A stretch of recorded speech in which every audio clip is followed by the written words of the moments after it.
The story opens in the kingdom of Roydalis, a world where, 100 years ago, monsters began to appear and spread miasma, corrupting the land. Only the saint possessed the power to heal the tainted earth and protect the people from these creatures. Her prayers and barrier alone could save them. In the town, bards sang tales of the time when, for 80 long years, the land had been forsaken by the gods due to the absence of a saint. Now, thanks to the traveling saint, Lady Meera, peace like never before had returned. Meanwhile, townsfolk were gossiping about the rumors of Prince Arthur and Lady Meera's engagement. No one was sure, but with the upcoming ceremony celebrating Meera's 1-year stay in the country, many believed the announcement would be made then. The scene then shifted to Meera, whose maid came to inform her that breakfast was ready. Meera thanked her and followed her through the halls. She shared with her that, even though the purification was going well and the barrier was still stable, she could sense the number of monsters increasing with every passing day. She only wished to do everything she could to ease the people's fears.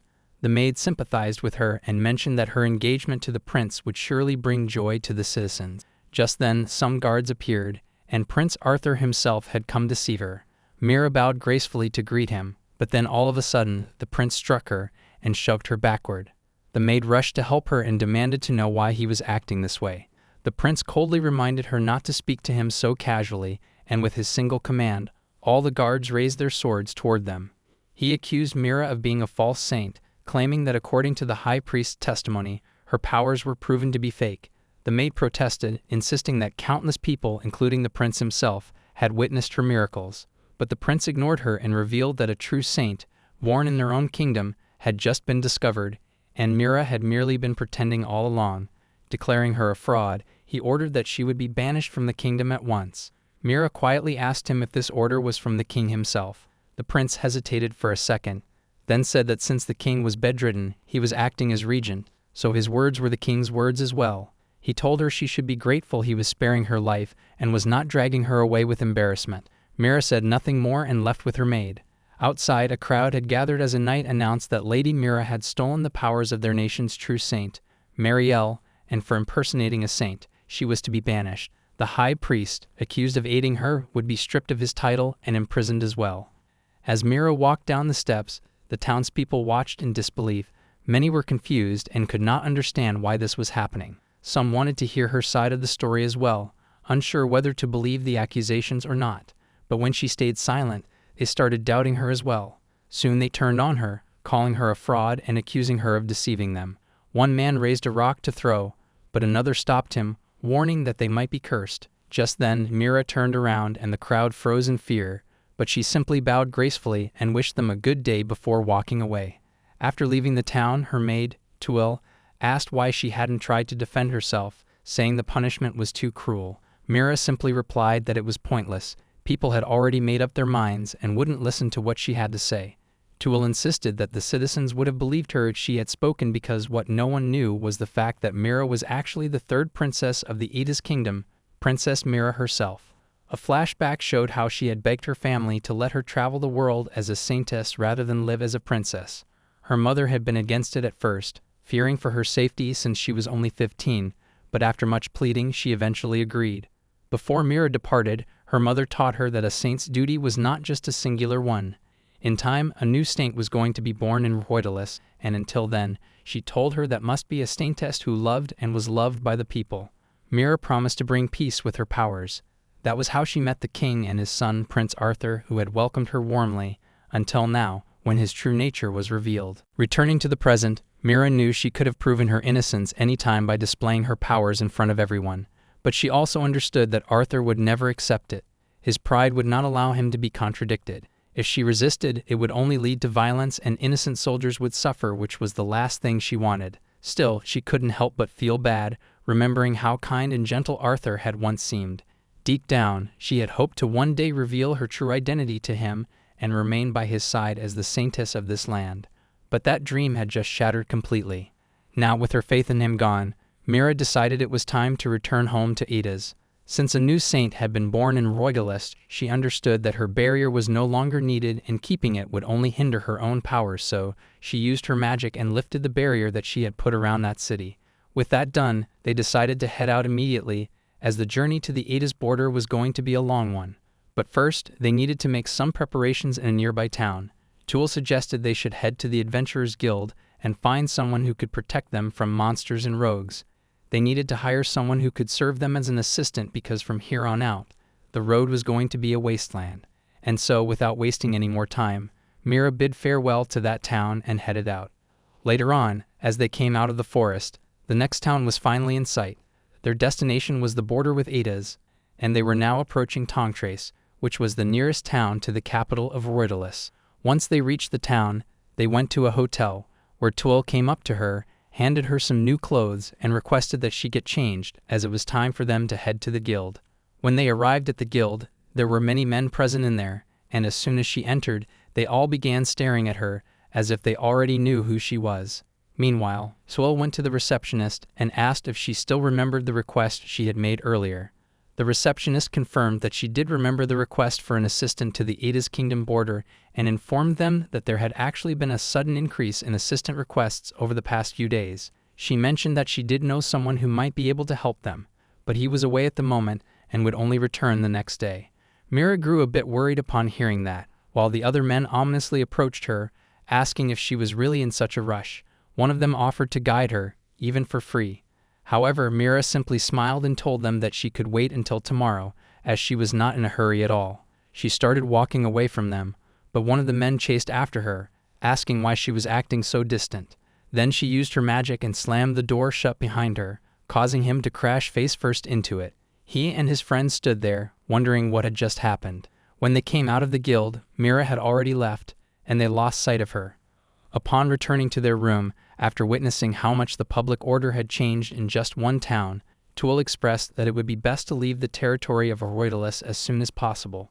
Many people had already heard about the Faint Saint incident, and if they stayed too long, there was no telling what kind of people might come after them or what could happen. More importantly, Meera asked her how she was paying for the hotel and the clothes she had bought, since she thought Tuel had no money, just like her, after leaving the capital. Tuel informed her that when she left Ada's, her mother, Lady Ada, had entrusted her with some precious metals and told her to use them as a travel fund in case of any unexpected situations. She had never imagined she would actually need to use them this way. Meera was touched to hear how much her mother cared for her and wondered what her brother would think about all of this. She had just informed him about her engagement not long ago, and now, all of a sudden, she had been banished from the country. Tuel stated that such an act would not be forgiven, not only by King Lloyd, but also by Lady Ada, her sisters, the citizens, and herself. She also mentioned that back at the guild, while they were making their requests, she had overheard a detailed rumor about this new, genuine saintess. Her name was Marielle, the reputed daughter of Dallow County. She was 16, the same age as Meera, had golden hair and blue eyes, and was faintly aware of her powers, unconsciously manifesting miracles that supported the country. But then, the false saintess appeared, stealing honor and obstructing her efforts. That, according to rumor, was the story about Meera, and it seemed many people had already started to believe it. However, what Meera could not understand was why this saintess had only been discovered now. Tuel replied that Marielle was said to be the orphan child of the Count's brother. 10 years ago, the Count's territory was attacked by monsters. The brother was killed, and his child went missing. Later, the Count managed to find his brother's child, who had been taken in by an orphanage. It was around that time that her powers began to manifest. Meera recalled that 10 years ago was also when the southern kingdom of Lide was destroyed. With the guarantee of the High Priest, it was possible that everything had been planned. But then Tuel reminded her that there was only so much the Crown Prince could do. Besides, this was a country that had long been preparing for betrayal. She told Meera there was no need for her to burden herself any longer for the sake of this country. Meera simply smiled, agreed with her, and decided to leave the rest to her brother. With that, they went to sleep to get a proper rest before their long journey. Later that night, Meera woke up, thinking to herself that within her barrier, other saintesses were unable to manifest their powers properly, including her mother and sisters, with whom she shared the same bloodline. Whether it was due to her own inexperience or a matter of compatibility, she still did not know. Looking out the window, she felt as though she had entered an entirely different world in just a single day. Thinking about the incident that had occurred 10 years ago, she recalled that the kingdom of Lidi had also possessed a saintess. However, that kingdom was destroyed overnight, and as a result, countless refugees and monsters had overflowed into the neighboring countries. It would still take about 10 days for the full effect of her barrier to disappear, and she felt worried, because once her barrier vanished, if Marielle failed to overcome the monsters, the entire country would be doomed. Even though there was no longer a place for her here, she wondered if there was truly nothing she could do. The next morning, they left the hotel. Seeing that Meera still looked sleepy, Tulle apologized for providing such poor accommodations, but Meera assured her it was not a problem. She also asked her not to call her princess until they returned home, and Tulle agreed. Later, when they arrived at the guild, the receptionist informed them that their assistant had returned. She quietly whispered to them, assuring them that they had nothing to worry about. This person was very different from the others, and would not make any strange requests. The man who was to assist them back home was sitting right there, and his name was Rawl. Later, as the two ladies followed Rawl, he led them to an isolated alleyway and then looked at them, saying that a noble girl with troubles was indeed a rather good contract. Both of them were stunned, and Tulle quickly got on her guard, ready to fight to protect the young princess.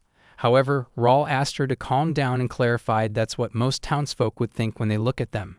He was not going to expose their identities to anyone, but it was clear that their mismatched dirty cloak over a clean outfit would for sure attract attention. So he simply told them that if they wanted to avoid all sorts of trouble with the scoundrels before they reached the border, they should stick close with him, and they moved ahead.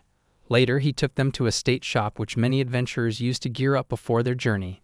It was a perfect shop where they could buy whatever they wanted since it wouldn't lead to anyone. He bought Meera a cloak, and even though she liked it, it had cat ears and she found that really childish, but Rawl told her that she looked great in it.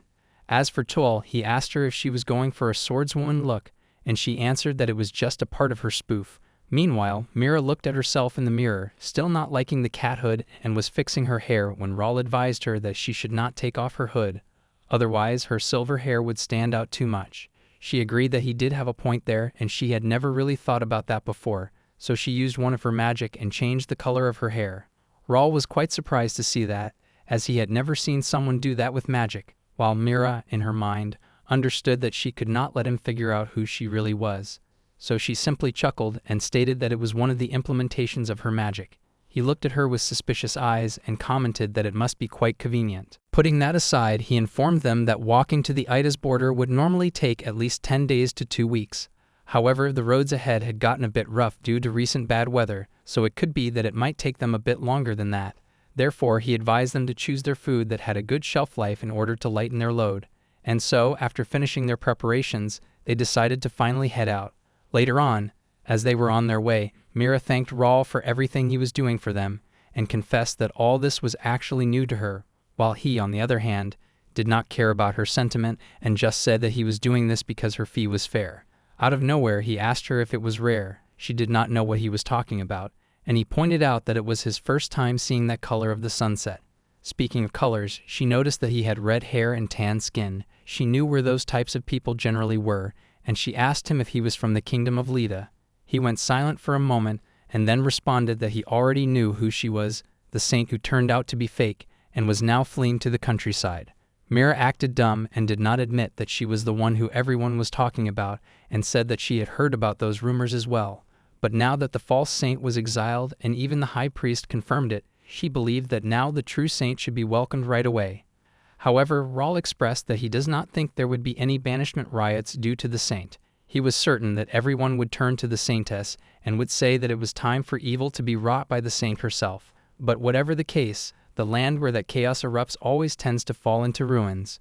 The exiled might curse in vengeance or malice might spread disaster.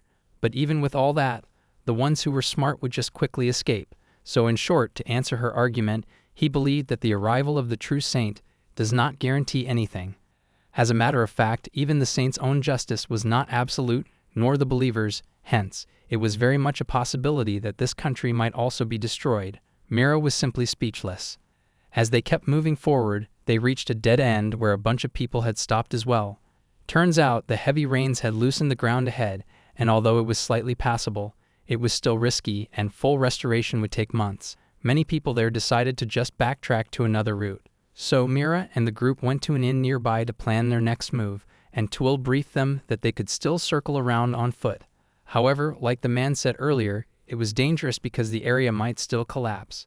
The mountain path, on the other hand, was treacherous and had unpredictable weather as well, which was, of course, yet again dangerous. Since they did not really have many options, Meera suggested they should take the safest bet right now and just hide in this town until the roads were restored. Raul did not have any problem with that, as he would only be getting extra reward for the extended assistant mission. With that said, he left the room, and Tuol also suggested that they should prioritize avoiding unforeseen issues because even if their communication was cut off, Reloid would just send someone to look for her. There was also the option of them joining her.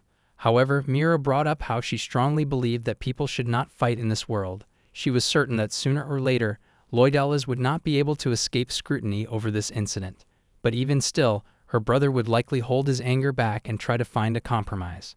In the turbulent future of Loidalas, the citizens were still not sure of their strength.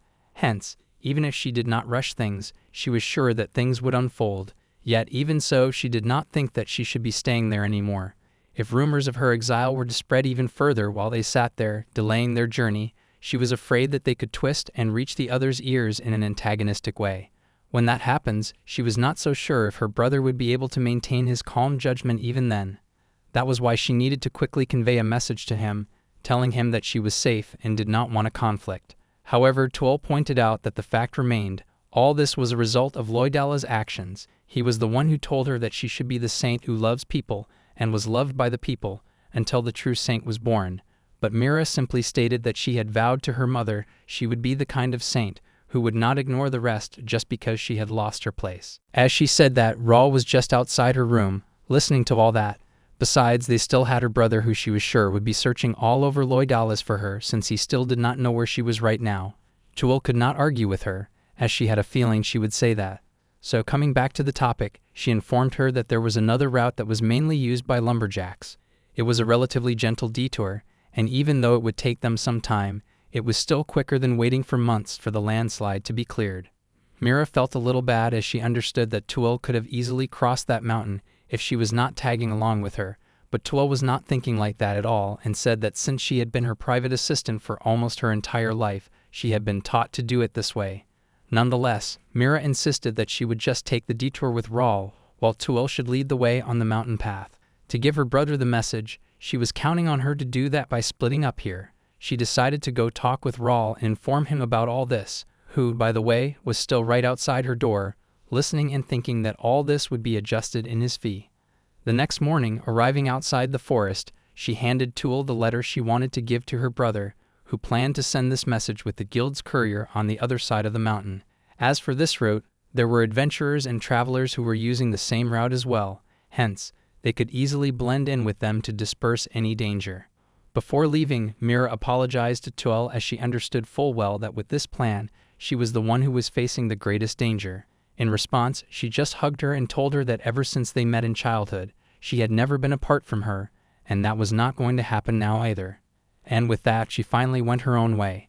As she left, Raul called out to Meera and asked her why she trusted him so much, agreeing to go alone with him through this forest.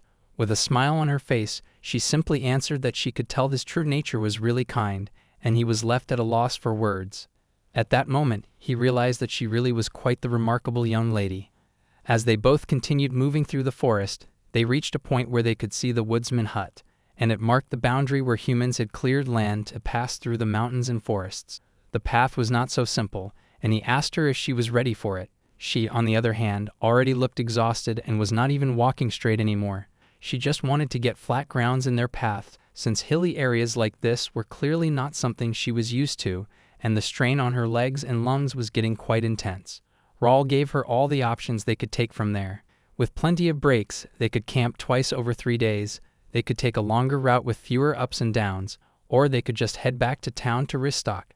The final decision was hers, and after hearing all that, she promised she would do her best. However, even though he complimented her for her high spirit and determination, he asked her not to push herself too hard and took her hand to help her out.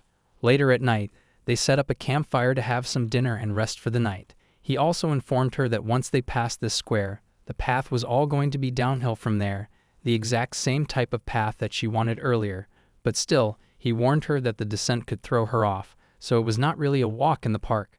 Furthermore, he mentioned that they should also prepare for encounters with monsters as well. The further they were getting away from the capital's barrier, the chances of them getting attacked by monsters were also increasing. On top of that, even though adventurers and soldiers may fight monsters, they could not purify corpses like a saint does. Meera simply remained silent and finished her meal. Later on, while she was sleeping, Rawl looked at her and thought back to what she said about him earlier, that he seemed like someone whose true nature was very kind.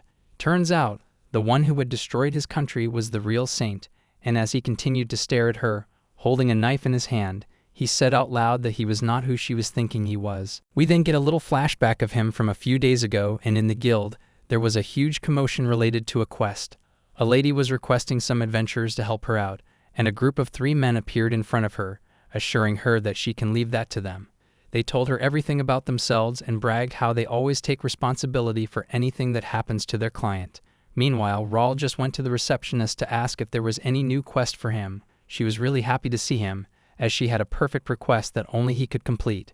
It was about assistant immigrants who were heading to the Ada's kingdom border. He asked her why she was saying that this was something only he could do, and she answered that the guild had a duty to treat their clients well, but they were usually short on manpower. On top of that, this client did not seem like just a naive girl who seemed to have wandered in. They were genuinely relying on the guild due to some circumstances, and if that was the case, she could not really give this kind of quest to those 3 idiots who always keep bragging about themselves. Rawl thought about it for a moment and then told her to tell the clients to wait for a day. He was very curious about the rumor that the Saint of Loidas was a fake, and so he wanted to gather some more information on that matter and guessed that these 2 clients could be the false saints in Turge. She agreed to pass that on, but she also pointed out that they don't really know about their schedule, and if they truly were in a hurry, they might just find someone else with connections and leave town. However, he was not worried at all and stated that it would be reckless for them to go around with anyone and everyone. Therefore, he knew that they would wait. With that, he left the guild, and as soon as he left, those 3 men came up to her, asking her what she was talking about with Rawl and if she had any more interesting quests for them. Meanwhile, as Rawl stepped out of the guild, there was a huge commotion outside as well, and everyone was talking about the rumors that said Meera was a false saint, and she has already been exiled in the morning by the Prince Arthur. The majority of them were cursing Meera, saying that they would never forgive her for impersonating as a saint out of all people. However, there were also some who discussed that something was feeling off. Apparently, everyone seemed to know about this rumor, but where did it come from? Nobody knew about that. Yet none of them delved on it, and they all supported the prince and the new true saint Marielle. While Rawl, walking past them, observed that it was not so much shock or anger that was spreading among the people. A fake saint could easily mimic the powers, and in this world, where everyone was struggling, it was hard to tell what that trickster would do now that they had been banished from this land. But at the same time, as he looked around, he knew that it was all the same, and no matter what happens, this country was cursed. Prime example, some men were chasing after a woman, trying to hurt her, and then he quickly stepped up and knocked all of them down, saving the woman. She thanked him and offered to pay anything that he wanted to be her guard. However, he shouted at her and told her that she should not rely on him at all. He agreed to get her to safety but advised her that she should be choosing her allies more wisely. While in his mind he could already see that without a saint, the world could not hold together for much longer because she was the only one who could stop the growing monsters. There were many doubts among people now whether the saint was even fulfilling her duty or not, but the truth was she was keeping the peace. And so the next day when he finally met his client, as soon as he saw Meera, even though she was trying to disguise herself, he immediately recognized her, Princess Meera of the Ida's kingdom, and she was the true saint. Coming back to the present the next morning, the 2 of them reached a small town where they had decided to stay for a day. He suggested they should finish their meal before sundown and then restock their supplies before leaving tomorrow, while she, on the other hand, was just wondering if Tuel had crossed the mountain unharmed and was already on her way to the next town by now. As they were walking through the streets, Rawl noticed some men in hoods staring at them with suspicious eyes. He also got on his guard and told Meera to stay back for a minute. She asked him if something was wrong, and he simply stated that he would be back soon. He went ahead, leaving her alone, and she was just thinking how nice it was to see Rawl finally eating in peace. After spending 3 days in the mountains, she knew that he must be exhausted from keeping watch at night and maintaining the fire. Meanwhile, those men in hoods were watching her from afar, and Rawl was keeping a close eye on them. They made their move and went up to her, surrounding her from all directions, and asked her if she really was Meera.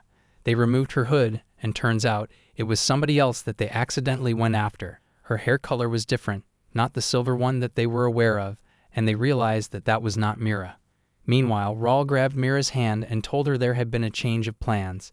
Instead of spending the night in the town, they were going back into the mountains and going even deeper until they were out of sight from the town. He recognized the badge those men had on their back, and it meant that they were the private army of Count Yahello. From the looks of it, they were looking for the fake Saint Meera, and although he did not know their intentions, judging from what they were doing, it seemed they were checking faces of all the women who had similar stature. Meera was just confused and wondered how they even got there with the road being blocked by a landslide. And on top of that, the Earl's territory was supposed to be on the capital. Rawl guessed that they must have galloped through the lower route, the same one that they did not take. Plus, he also saw a different horse that was tied up on the outskirts, and it was a breed that was mainly suited for mountains, confirming that they had quite the solid arrangements. So it was going to be another night of camping for them, and he suggested they should move further in first, otherwise they would be spotted when they light a fire. But then she stopped him and asked him if he knew that the men were searching for the fake saint. Why did he help her to get out of there so quickly? Rawl stayed silent for a moment and confessed to her that he had actually known from the start she was the true Saint Meera of the Ida's kingdom and was not a fake saint like everyone had been calling her. Turns out, Rawl did not hate all the saints. The world of plunder and violence that he was thrown into was very terrifying for a weak and foolish kid like him, and he had nothing to rely on, so he only tried to survive without fulfilling anything. He always wanted someone to save him, and whenever he was faced with monsters, the only thing he could think about was how he should have never let go of his brother's hand back then. If only he had done that, he would not have been left alone in this world like this. Because of that small action, he had no father, no mother, no brother, and no hometown. He wanted to believe in saints because he knew that he was not strong enough to trust himself anymore. The other night, when Meera was sleeping in front of him, even then he was thinking about how she was one of the reasons why he was in this country, because she was a true saint, and even when she had been cast away as a fake saint, she was confident enough to trust him enough to sleep so peacefully like that, even though she had just met him. Because she had unwavering confidence, she could trust others. And in that moment, he finally remembered why he was able to recognize her at first glance when they met.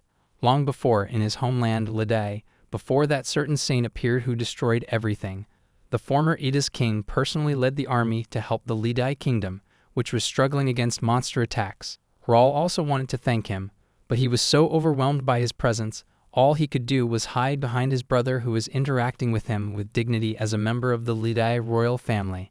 Back then, there was this girl who was being held tenderly by the king. It was none other than Meera, and even though he only looked at her for a second, that memory was printed in his mind. And so, coming back to the present, he apologized to her for pretending that he did not know about her identity all this time. But Meera, on the other hand, was feeling really embarrassed and could not even look him in the eye, as she felt bad for lying to him, even though he already knew her identity. She realized how stupid she must have looked and how disgraceful it was, so she apologized to him, explaining to him that she needed to keep her identity secret. To make things right, she formally introduced herself to him as the third princess of the Ida's kingdom, and he was happy to hear that.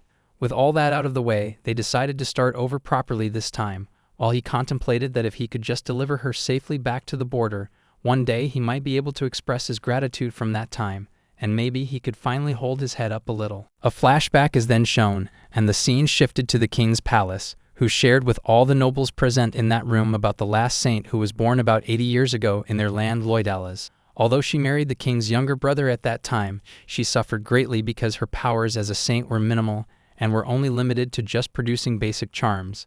Unlike the noble-born saint who was born before her, she grew up in an orphanage, and because of that, she faced harsh comparison and discrimination. Even the king of that time hesitated to acknowledge her as a saint, and so they never had children. Now it had been ages since a saint was born in Loidalas, and many people and nations began to believe that it was the punishment for oppressing the last saint. This nation was also called a cursed nation, which was abandoned by the gods. The king had recently heard that a healing saint would be soon traveling around to various regions, and he declared that he intended to ask her to stay in this land so that eventually his son Arthur could build strong relations with her. The king simply wished for his people to walk towards a better future together, a future where they could wipe away the foolish acts of the past that were done by this nation's leaders and people could truly regain hope. Arthur smiled and agreed with his father. However, shortly after, as soon as he got back to his room, he let out his true feelings and was feeling irritated by this whole idea. To him, The saint was merely a person who had just gained special powers, yet his father was bowing to them as if they were a god or something. On top of that, to think that all of this was due to events from 80 years ago and calling it a curse, he found it really stupid. Almost everyone had the same mindset as him, but the king and the populace were just pitiful, and he believed that was the true curse. So he decided to take matters into his own hands and govern this saint properly. That was the reason why he always acted so nice in front of Meera, staying by her side and showing her his kingdom. But in his mind, he still could not digest the fact that just because she was a saint, she was receiving royal treatment even though she had no home or family.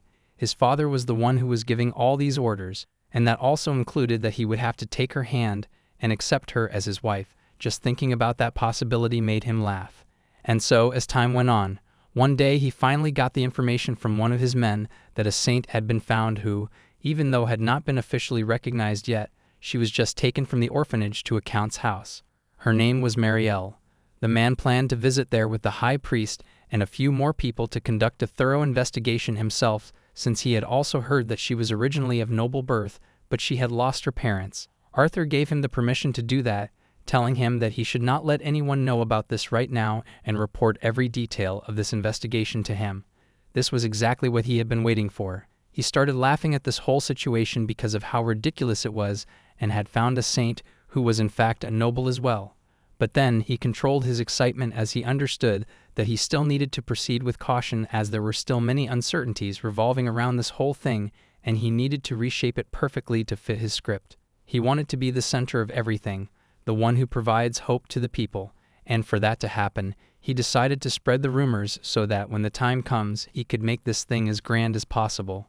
He started off by twisting this information and sharing it with the knights, which left them completely confused and not knowing what to make of it, while he on the other hand planned to stir up the suspicions even more because then, once the structure of conflict was established, Meera would lose all her standing, and the only one who would be in support of her would be the maid that she brought with her upon entering this country.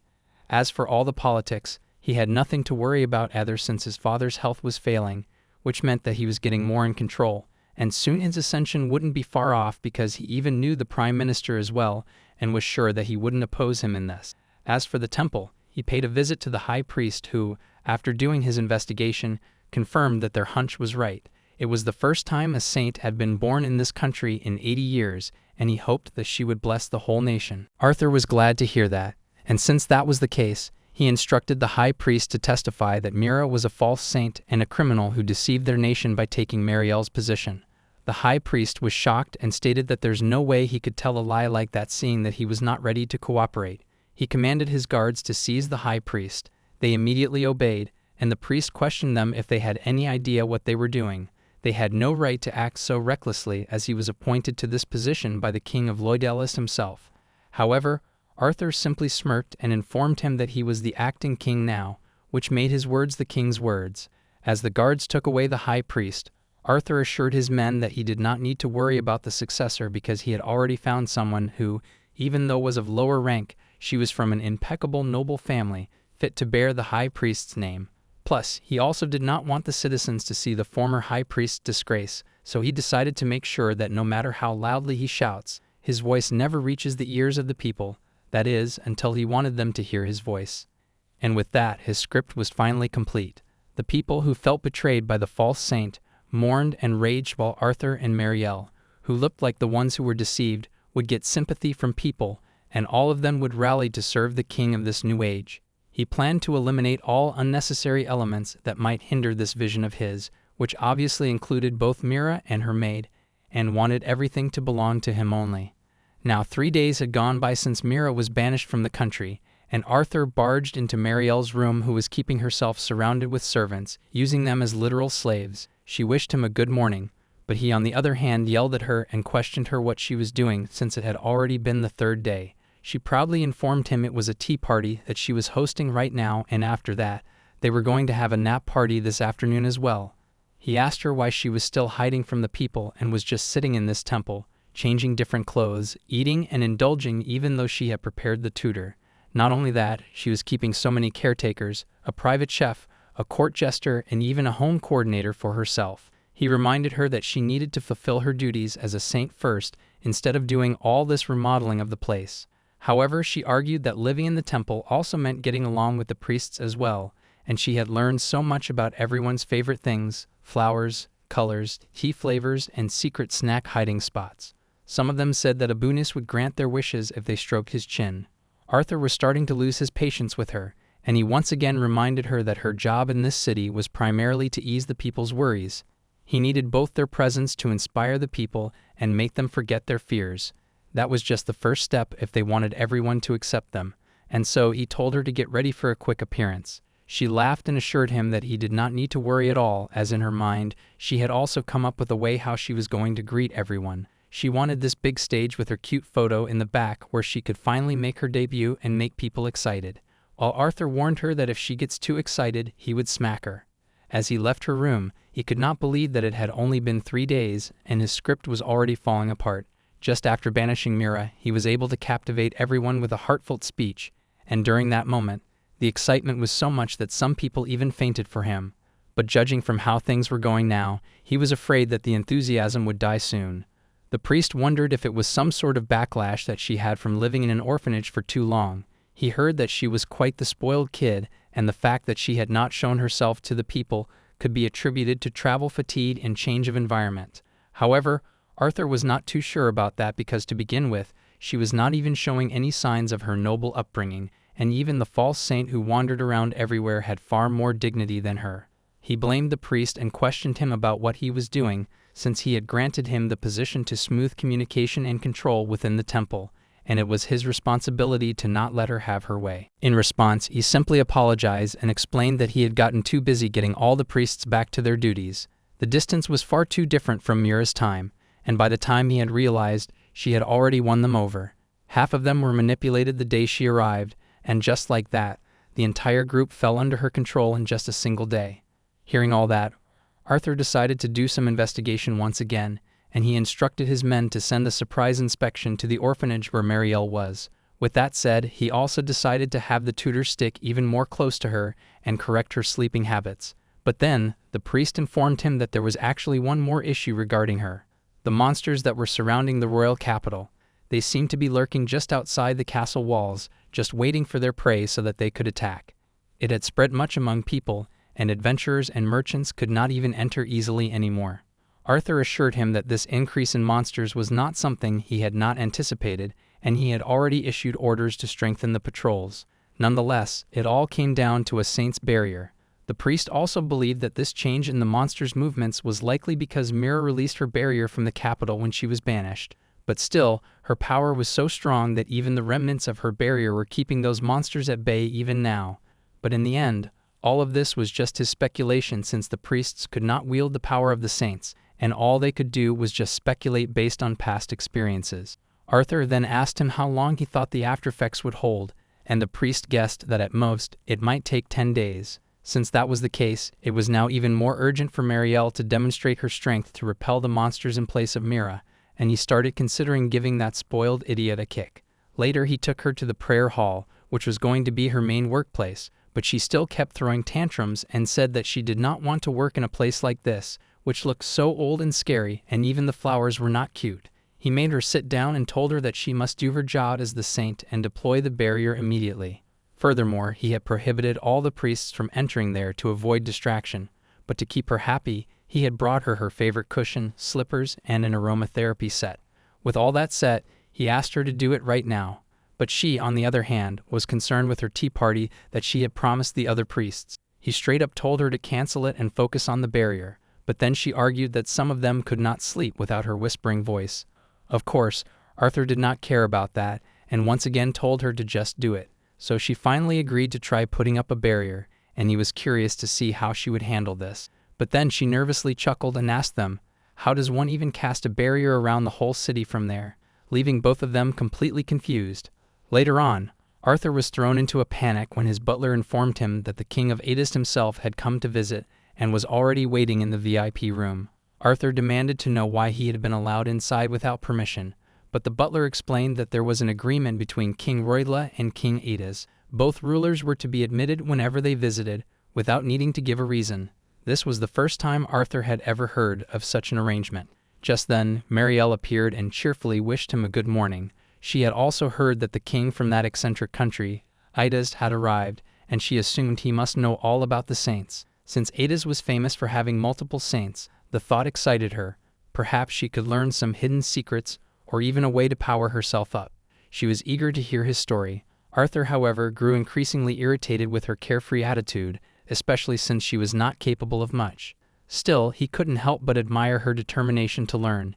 He reasoned that it might not be such a bad idea to have the true saint introduced to the king, as it could be useful for future plans. Therefore, he allowed her to accompany him into the VIP room, but he firmly reminded her that she was only to observe closely and follow his lead. Marielle, excited, agreed without hesitation. As they reached the doors of the VIP room, Arthur couldn't help but reflect on how many unexpected things had been happening ever since he had met Marielle. Yet there was one thing that had been bothering him for a while, an unsettling feeling in his heart that he could not quite understand. That unease only deepened as he finally came face to face with the king of Idas. The king welcomed him warmly and introduced himself as Riloid, the ruler of Idas. Arthur returned the greeting, recalling that the man before him was also known as the Silver Lion Riloid, the young king who had inherited the throne after his father's death. Renowned for leading from the front in monster subjugations, Riloid was remembered for raising his sword high on the battlefield, his shining silver hair flowing like a lion's mane. Arthur introduced himself as the first prince of Roidas and explained that since his father, the king, was unwell, he had come to meet him in his stead. Yet, as he spoke, he couldn't help but think to himself that, although everyone claimed the king of Idas was as fierce as a lion, judging from his appearance right now, he wondered whether the man could even properly wield a sword anymore. The king then remarked that since their nations were neighbors, there was no need for excessive formality. To Arthur's surprise, he specifically called out Marielle as well. That left Arthur momentarily confused, and even Marielle was startled to realize the king already knew about her. Before continuing, Riloid clarified that the weapon he carried and the knights at his side were merely precautionary measures. In fact, he intended to leave as soon as his business was concluded. He assured them he meant no offense and apologized if his arrival had unnecessarily startled anyone. Arthur accepted the explanation without hesitation, agreeing that it was only natural to be prepared for anything. He then expressed regret that he could not offer greater hospitality before moving straight to the point. Arthur explained that they were experiencing setbacks with monsters near the capital and formally requested permission to conduct necessary operations on Idas soil. If the king allowed this, he would be deeply grateful and promised his thanks for cooperating in eliminating the threat. Riloid appreciated his straightforwardness and readily agreed to help. But then he too became serious and revealed that he had come in search of two things. Puzzled, Arthur asked what those might be. First, Riloid inquired about the health of his father, saying he had heard that the king of Roidas had been bedridden for nearly a year. The news deeply concerned him, for King Roidas had long-standing ties with both him and his nation. Arthur thanked him for his concern and assured him that his father was receiving exceptional medical care and that his condition was stable. Riloid then brought up something heavier. About a year ago, the king of Roidas had made a monumental decision. He declared that upon welcoming the wandering saint, Roidas would monopolize her duty of healing the land during her journey across the nations. That declaration effectively ended the aid they had been receiving from neighboring countries ever since they lost their last saint 80 years ago. Yet within just a year, with the saint by their side, food supplies had flourished, monster threats diminished, public safety strengthened, and the economy began to thrive. The support they lost had been more than compensated by the blessings the saint brought, allowing them to push forward stronger than ever. Arthur agreed with his assessment and explained that this was precisely why Marielle was now with them. But before he could say more, Riloid raised his hand as if signaling his knights, and a tense stillness filled the room. He then pointed out that because of the decision the king of Roidas had made a year ago, he had grown deeply troubled, for it meant the king was using the saint in the same way the rulers of old had once exploited them. Riloid said he knew this because the king himself had confided in him, even remarking that he might one day be cursed for it. Arthur, however, dismissed such notions. He did not believe in curses and could not understand the direction Riloid was trying to take this conversation. If curses truly existed, surely his father would have discussed them with him, his own successor. For that matter, Arthur could not comprehend why his father had never told him about the pact he apparently held with the king of Idas. Just then, something clicked for him, and he thought to himself, why had his father shared all of this with Riloid, and not with him? And why had Riloid come to visit now, of all times? In that moment, he began to piece everything together that had happened in recent time, how Edas was known to have multiple saints, this pact between the king of Roidas and the king of Edas, and finally, the saint who visited them a year ago had silver hair as well, just like King Riloid.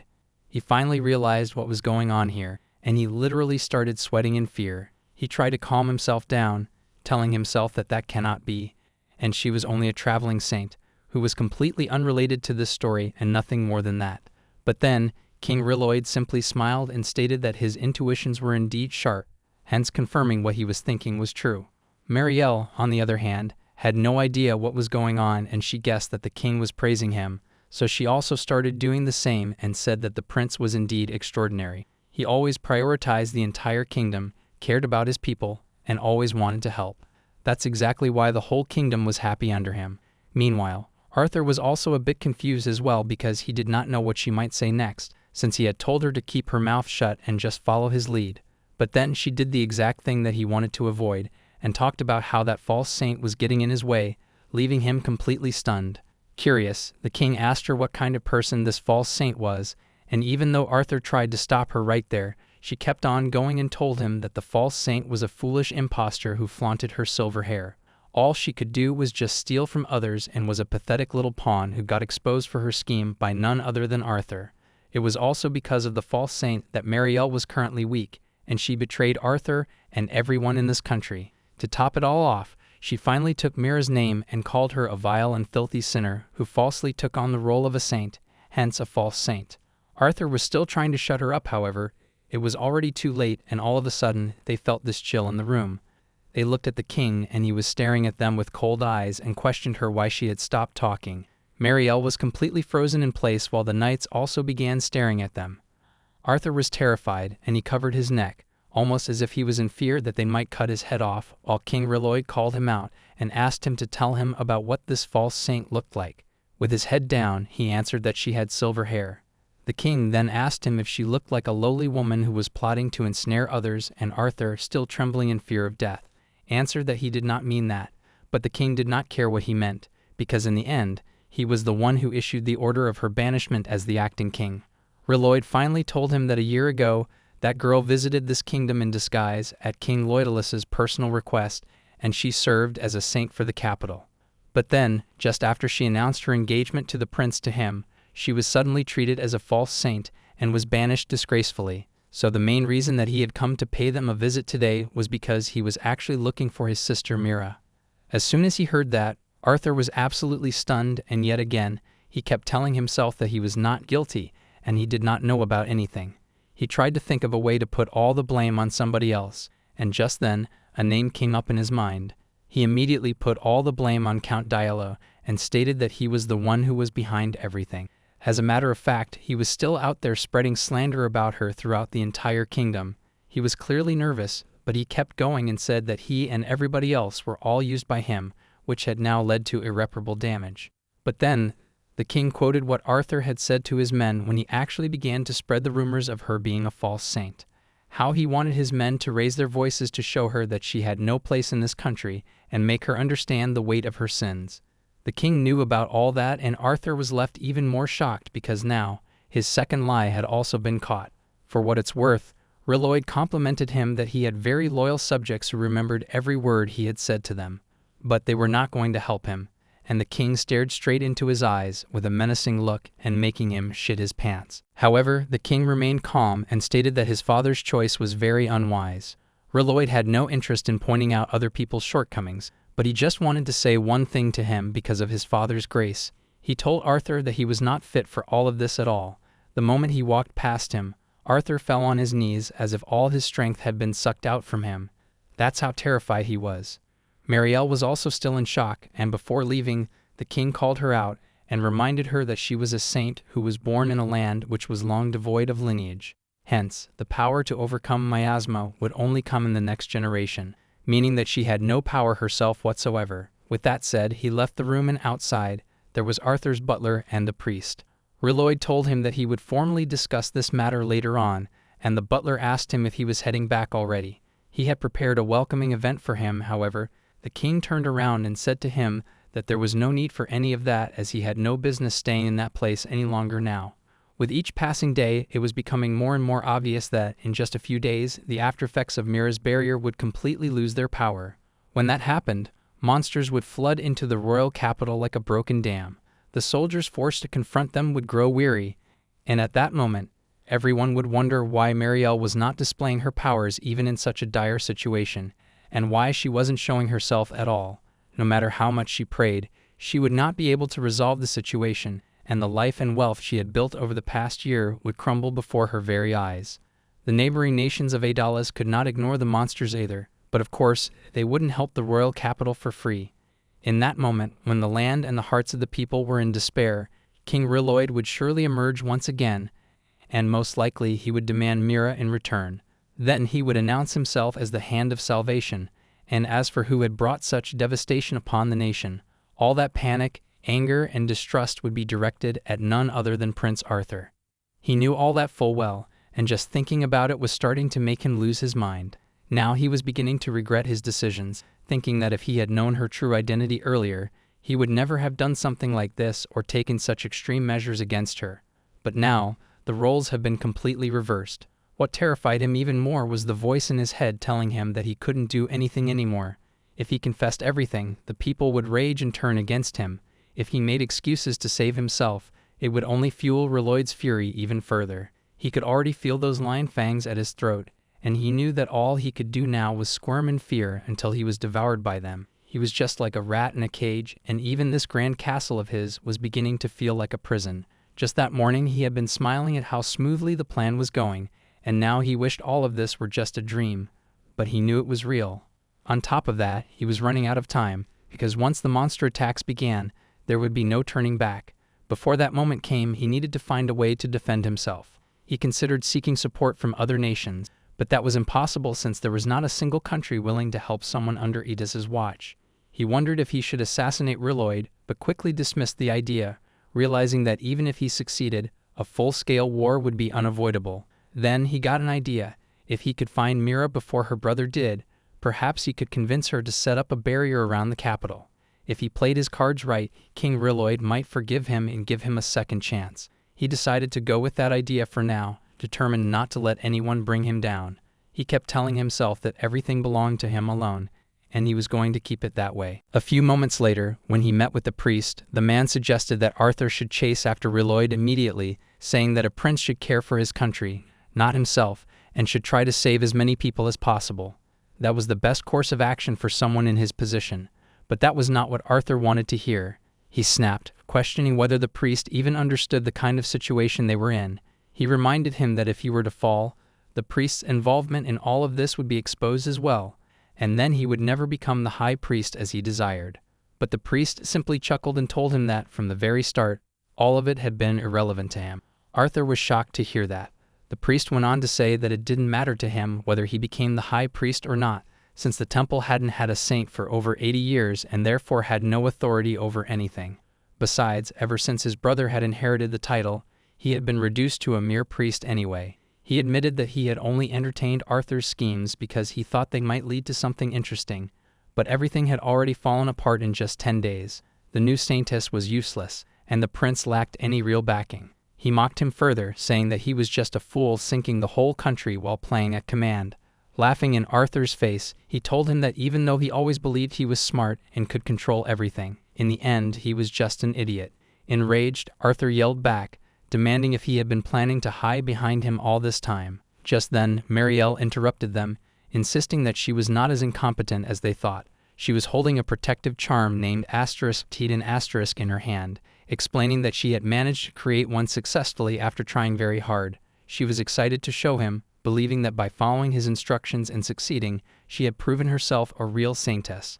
However, Arthur didn't care in the slightest. He yelled at her instead, blaming her for putting him in this situation by saying unnecessary things in front of the king, and demanding to know why she was wasting time making charms. He told her flatly that if she couldn't manage to set up a barrier, then she was nothing more than a useless burden with no worth at all. Marielle was stunned by his words. At that moment his butler arrived and reported that Marielle was not of noble birth to begin with. From the orphanage inspection, it had been revealed that she had not been taken in 10 years ago, but since birth, and that the entire situation was nothing more than a sales pitch by Count Yahello, who craved the honor of reviving the saintess's bloodline.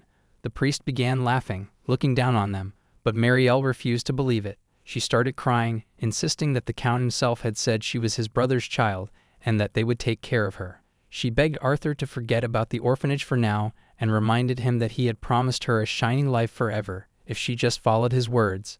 Annoyed, the prince told her to shut up, saying that unlike those with real power, she was beneath him. The priest only laughed harder, remarking that this must be why Arthur was so afraid of Meera. The prince froze at those words as the priest continued, saying that even though Meera possessed incomprehensible power, she wasn't from this country, and that fact always terrified Arthur. He went on mocking him, calling him a scared child trying to control things beyond his grasp. Arthur, enraged, dared him to repeat that, while Marielle, still clinging to him, pleaded to know if he would finally see her as a saintess and allow her to stay. Arthur shouted at her again, saying she had no right to even think of that, since she hadn't accomplished a single thing since coming there and was utterly useless. Her heart broke. In anger, she fired back, asking if he himself had done anything of substance. The monsters outside their walls weren't going to leave just because he yelled at them. Her words caught him off guard because deep down, he knew she was right, and in that moment, he recalled what King Riloid had told him earlier, that he was not cut out for the role he was trying to play. He finally started to lose his mind, thinking that literally everything and everyone were turning against him, and he shouted out loud, ordering the royal guards to stay alert while he ran to his room and locked himself in there. He was sweating head to toe, not knowing what to do now, but still, he kept telling himself that he was not in the wrong. He called in one of his men, who informed him that the number of monsters surrounding the capital were rapidly growing, and the castle guards could not handle this alone anymore. So he requested the prince to think about it, and just listen to the king of Eddas if they wanted to have any hope of surviving this. However, Arthur did not care about any of that and ordered him to just shield him and nothing more. Every step that he took, he was scared for his life and contemplated that if only his brother and mother were still there, things would have been different. The people were starting to ask questions, wondering why the king of Eddas visited the capital and why the saint still had not shown herself when they could clearly see the monsters even through their windows.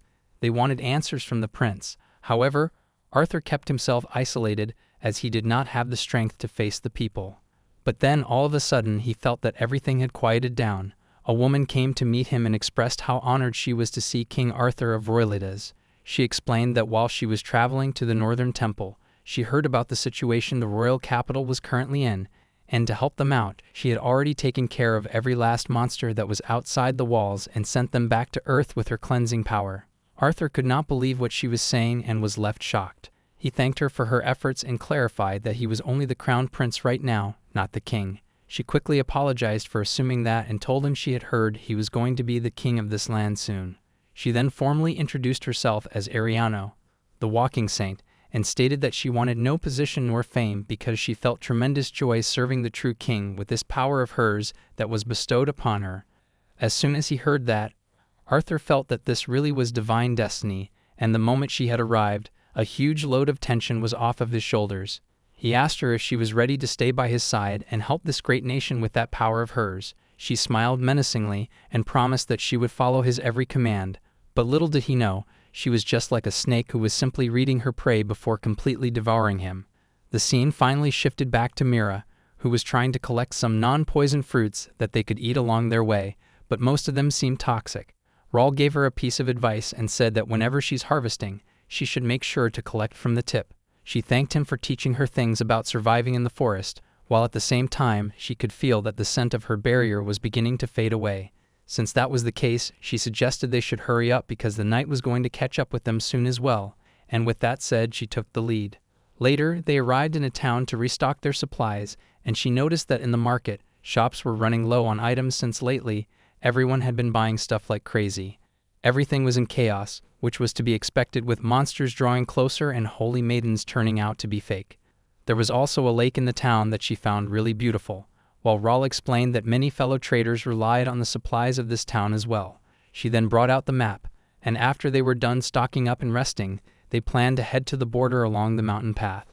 Meanwhile, Raul contemplated that since Diarlo's pursuers did not know their exact situation, they wouldn't be trying to do anything clever. However, at the same time, the two of them couldn't see the movements on the other side while hiding in the woods.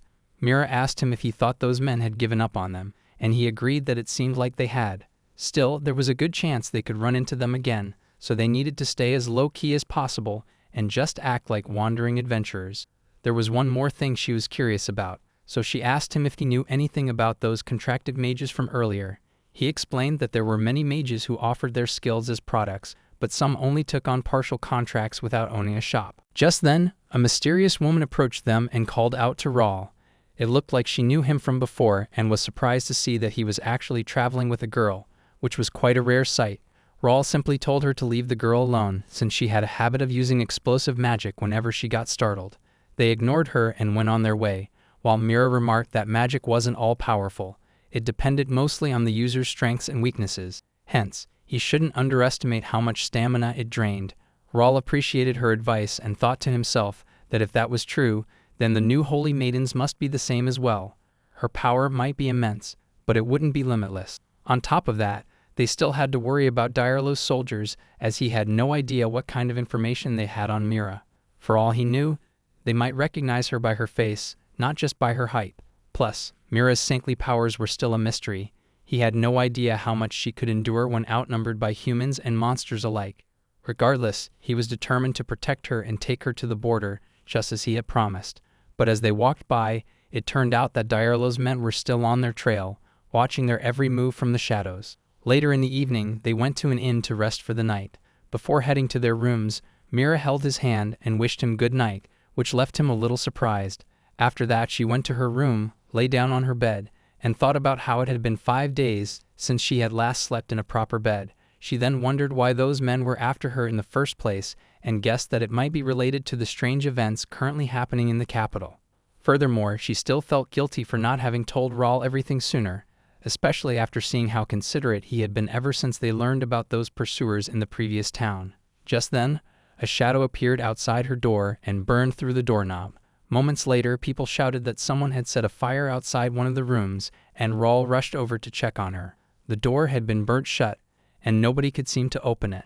However, he managed to force it open and ran inside to see if Meera was all right. She was lying on her bed, and as he closed the door behind him, he hurried to check if she was hurt. He wondered if Yahello's men had already caught up to them, but then she stirred awake and asked if it was morning already.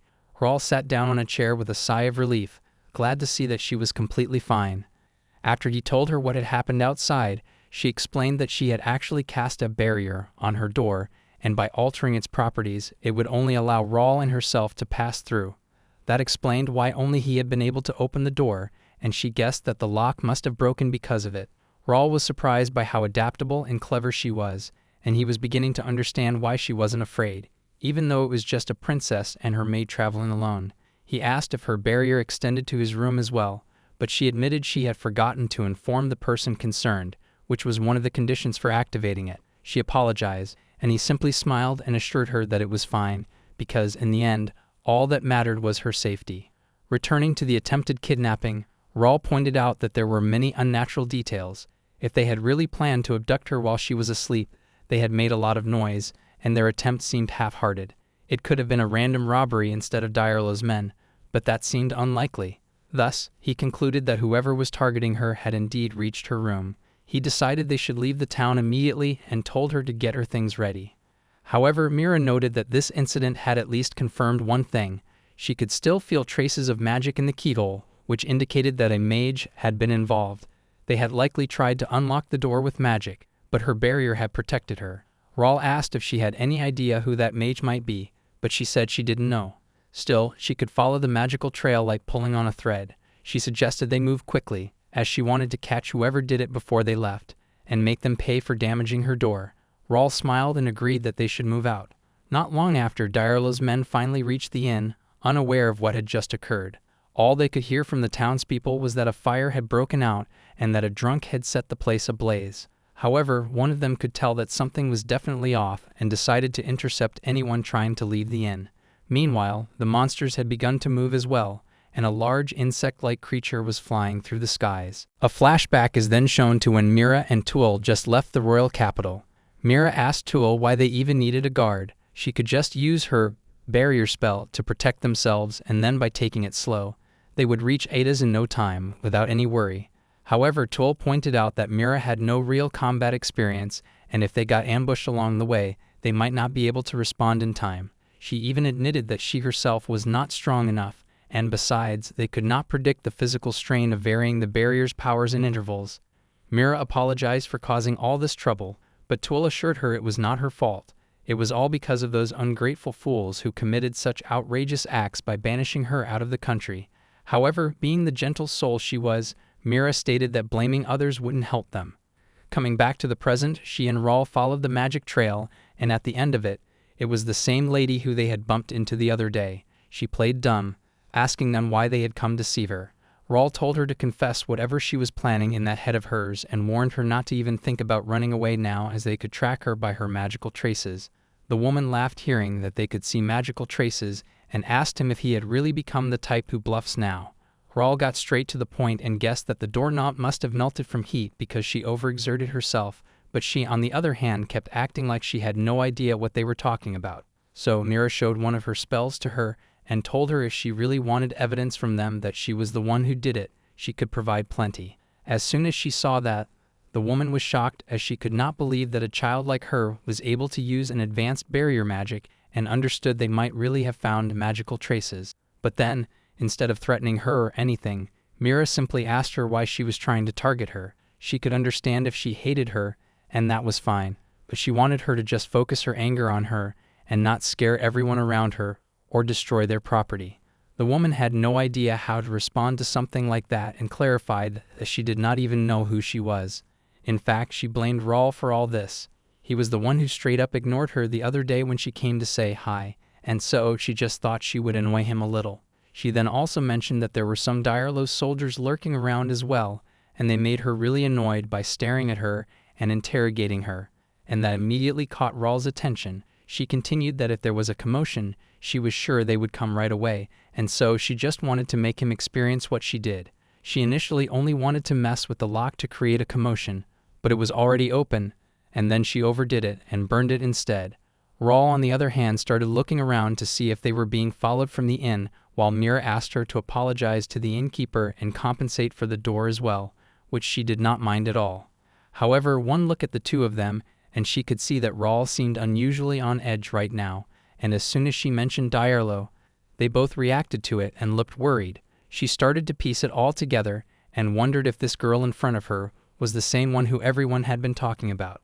But then again, if she was a fake saint, it did not explain how she was able to use magical detection in a barrier. She guessed that she must have some skills, so she decided to just straight up ask them, and she questioned Meera if she really was the fake saint. In response, she simply gestured to her to keep quiet and requested her not to tell anyone. The woman was taken aback, as she was not expecting a response like that at all, and she could not help but find her really cute. As they were about to leave, she stopped them and advised them that instead of going through the town, they should take the back roads behind her. She also briefed them about this gossip that was going on, and it said that the reason why Yahello's soldiers were searching for the false saint was because of the pitiful and brave, true Saint Marielle, who was suffering in silence because of her, and they wanted to save her from the curse that was cast upon her by the false Saint Meera. What started as a small rumor had spread like wildfire throughout the nation, and now all the recent accidents and illnesses were being pinned on Meera. The higher-ups wanted to expose her sins in front of the prince and the true saint to make everything right. On top of that, the count had received approval from the prince himself to capture her, which made it more credible. Adventurers and townsfolk were acting out for rewards since Meera was basically a wanted person now, and hearing all that just left her completely stunned. Raul was surprised to see that she was sharing all this useful information with them without asking for anything in return, but just then, Yahello's soldiers caught up to them and ordered them not to move. However, before they could even do anything, Meera and the woman quickly used their magic and knocked them down to the ground. Raul used that opportunity and grabbed Meera to make a run for it, but before leaving, she thanked the woman for helping them, promising that they would meet again. She waved them both goodbye while the soldiers slowly got back and wondered where the girl had gone. She told them they were too late, as the one they were trying to capture had already escaped. Meanwhile, Raul and Meera decided to get out of the town and into the plains first, since mountains were also dangerous now because the soldiers had horses that were trained for the mountains and could move very fast. As for the towns, they could never be sure who to trust anymore. Up ahead there were fields and villages, and a little further than that, they would join the main road. He knew that the soldiers would catch up quickly if they kept going in a straight line, so he planned to narrow down their direction with this path. Just then, the soldiers came on their horses, yelling to aim for their limbs and capture them alive, while Raul quickly brought out his sword, ready to protect Meera. He told her to wait for his signal, however.